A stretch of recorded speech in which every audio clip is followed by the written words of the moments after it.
Hey you guys, welcome back to my YouTube channel. Thank you so much for clicking on this video. If you're new to my channel, make sure you're hitting that subscribe button to stay inspired and stay notified in how you can wise up and rise up above these narcissists. If you enjoy this video, after you finish watching it, make sure that you're giving me a thumbs up, because what that does is it helps with the algorithm with YouTube for my video to get out there to more people who need to hear this message. So if you're clicked on this video, you want to be motivated or you want to be knowledgeable on how you can stop allowing your mind to keep focusing on what that narcissist is doing with the new supply. How can you do that? What tips can I share with you and motivation can I share with you to help you take control back over your mind, with you consistently thinking about how good that person is treating that new supply, right? Because I know, if you guys are new to my page, I used to be in an 18 years narcissistic relationship, and my ex-narcissist left me about a year and a half now for his new supply. And I knew that for that whole year, all I kept focusing, all I kept worrying about is why is it that he can treat her better but yet not treat me better, and I give him everything, so at the end of the day, what the tips that I can give you, what helped me that maybe can motivate you, maybe can inspire you, maybe it can help you, is tip number one is acknowledging that when a person walks out of your life, at the end of the day, it's no longer about that person anymore. It's about you. It's about what can you do to start back loving yourself, start back treating yourself good, start realizing how you can heal, how you can work on your mental mindset. How can you take this situation, this toxic situation that you experienced, to elevate yourself, to make you better? So what all that does is it allows you to start asking the right questions about yourself and not about that person and not about that new supply. It starts to program your mind to put all the energy, all the focus off of that other person onto you now, right? Because for so long, especially when you're in a toxic relationship and that person is very egotistical, like the narcissist, everything is always about them, and they'll always make you feel guilty because you think about yourself or you put yourself first. So for such a long period of time, you're conditioned to feel ashamed or feel bad, belittled even, because you think about yourself and you're not thinking about that person who makes it always about them. So when you're out of the narcissistic relationship, you're now then feeling this feeling of like still wanting to think about this person, still wanting to put them first, still wanting to understand who they are, when again, when somebody walks out of your life, or you know that person is never going to put you first, and let's say you walked out and you're trying to work on you, again, the biggest focus is reprogramming your mind to focus now on yourself and not that person, because now that person is no longer inside of your life, that they're irrelevant. It's not about them anymore. It's about you. It's about taking back all your power. I get that question all the time with people asking me, how did you gain back your power after leaving the narcissist? And the biggest way you can gain back your power is focusing on you. They want you to focus on them. They want you to cry. They want you to beg. They want you to suffer, And the biggest way that you can get back at a narcissist is focus on you. Put all the attention, all the energy that you're taking, focusing on that other person and their new supply, and focusing on you, right? And when you start elevating, when you start becoming successful, when you start doing things for yourself, they'll see. And at the end of the day, that's their karma, that they don't have something that was as good as you anymore, right? But it's not even, like I said, it's not even about them no more. It's about you. It's about how can you take this toxic situation that you went through to be the best version of yourself. So that's tip number one that I can give you that's helped me so much, is to reprogram my mind to take the focus off of them and put the focus on me. Tip number two is write down, if you can, in a journal every day, 5 things that you do not miss about that relationship that you, not the narcissist, you had to deal with. Whether it be, number one, that person maybe have gave you anxieties.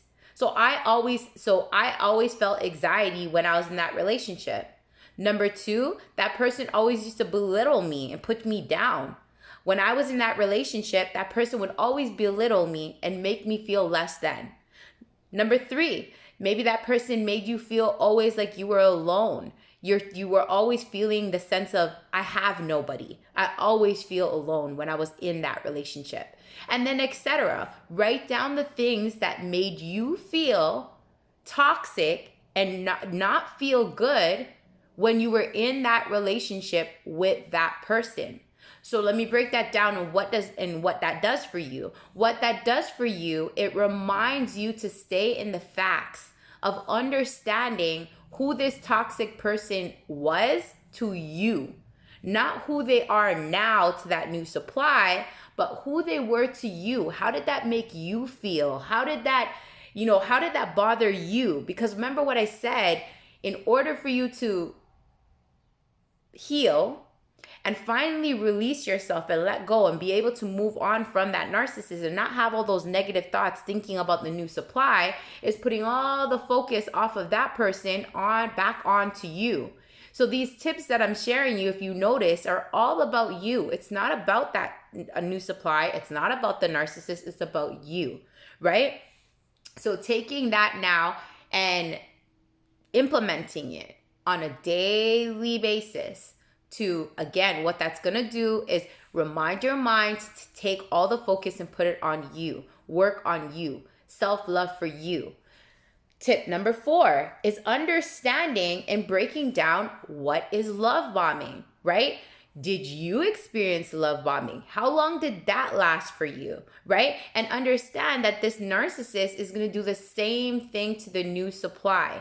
And also understand, right, that maybe your standards and what you desired and what you want was not that new supply's standards, because some people are willing to settle. Maybe you weren't willing to settle. Maybe every day you were telling yourself, I deserve better. I want better. I deserve better for my kids. I know that I am worthy of better. So, but there's some women and there's some men out there that they'll settle. They'll take anything and then they'll be okay with it.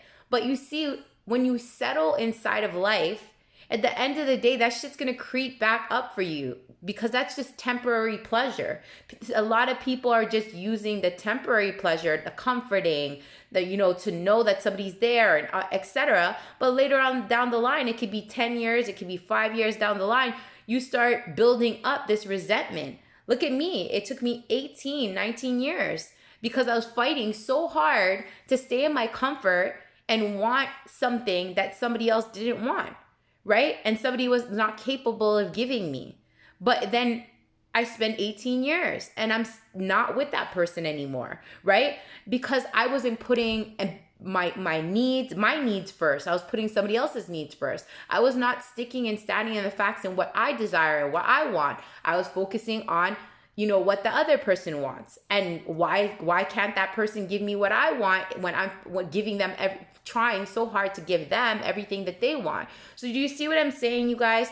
At the end of the day, it's standing the facts and standing in the ground of what you desire, what you want, and understanding that everything that you desire and everything you want, there was nothing wrong with that. It's just that that person was not willing to meet you to where you wanted to be, where you wanted and what you wanted and where you wanted to be. But who knows, maybe the new supply, after they get love bombed and things start to starts to hit the fan, maybe they'll find themselves in the same situation of settling, right? And at the end of the day, that's on them.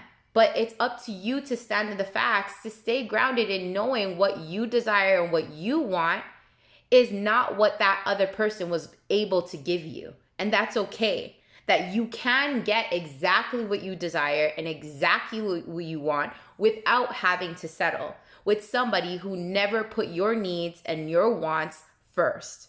So with that being said, you guys, I hope that these little tips that I gave you and a little bit of motivation has helped you today. If you're watching this video and you clicked on it, maybe this message is for you, right? And taking these tips that I just shared with you to implement them on your daily lifestyle, and little by little, you'll start to see that those thoughts will disappear. Not I would say disappear, but subside like amazingly, right? Because after, a year and a half of healing, I still get those thoughts that pop up of me wondering, why is it that he can treat her so much better than me? Like, what is it that she had that I didn't? And then I find myself beating myself up and being my worst enemy. But at the end of the day, thoughts like that come up because they want to be seen, they want to be healed, they want to be worked on. So all you need to do is do these tips, share these tips that I just shared with you, to ground yourself, to come back to the here and now, to understand that, hey, life doesn't happen to you, life happens for you. There's always valuable lessons that again, look at the positive side, that you're able to learn from that situation to say, you know what? It only happened to teach me valuable lessons to elevate. And then I start going through the couple things that I just shared with you to help myself to stand in the facts, because that's what's going to help you to heal, is to stand in the facts and knowing what you desire, what you want, who you are as a person, what you went through, and understanding the personality disorder that narcissist has, and understanding their tactics and what they have and what they'll be doing to the new supply, right? So I hope this helps you guys. Again, thank you so much for tuning in. If you enjoyed this video, please give me a thumbs up.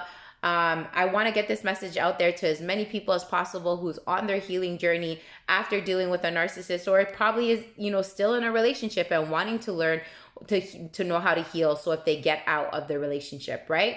So thanks so much again. You guys, if you enjoy my videos, make sure you're joining the Wise Up, Rise Up community to wise up and rise up above these narcissists.